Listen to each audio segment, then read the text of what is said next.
Man-beast system has failed. The Anglo-American world power is about to fail.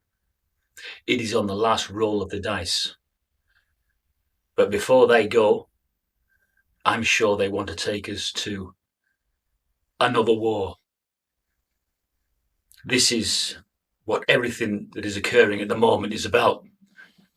They know they're a dying empire. But rather than admit that, they'll take the world to war. And in the process of doing that, this will be the last thing they ever do. For man will start the final war, but he will not be given the chance to finish it. His time has run out.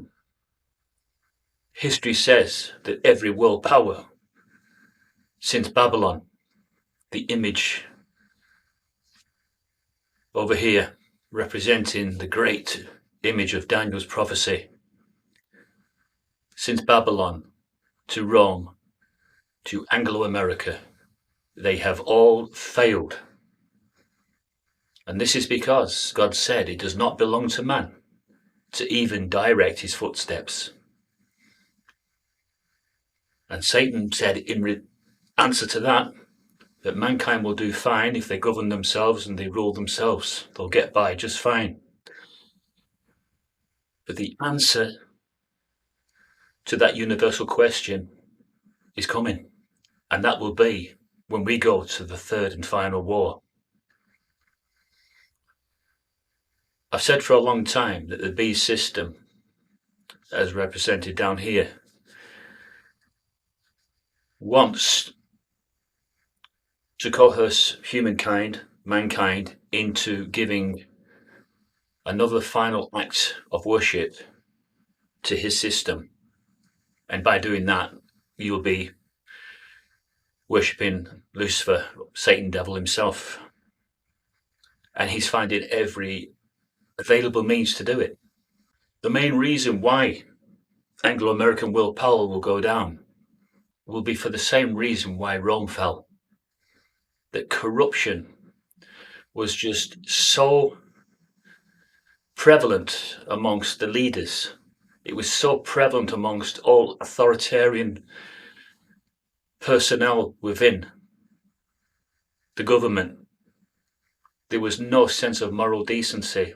All they wanted was war. All they wanted was to oppress their people, keep them down, keep them in slavery. They say modern slavery has been abolished. It has not. There is still slavery. It's just dressed up differently now. Will you shed a tear when the Anglo-American Empire falls? Well, that depends on how much you love them, how much you've got tied up, how much you've invested in them. There will be some mourning for those that have got mass wealth connected with the superpower, the last superpower. But I urge you that something better needs to be kept in your heart right now. And what's coming that is better than this is a righteous new arrangement.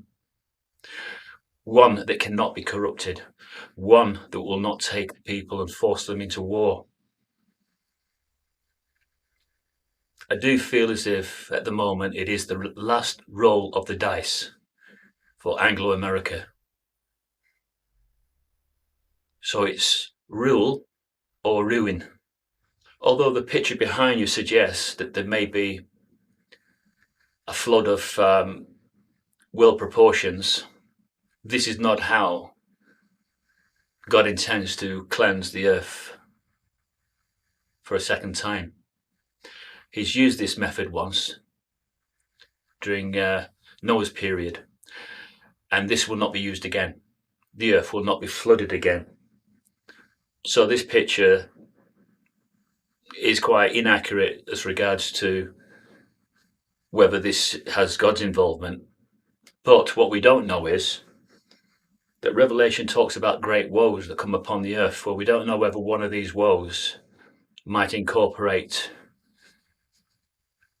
polar shift, the ice caps melting, and consequently land then being covered with water.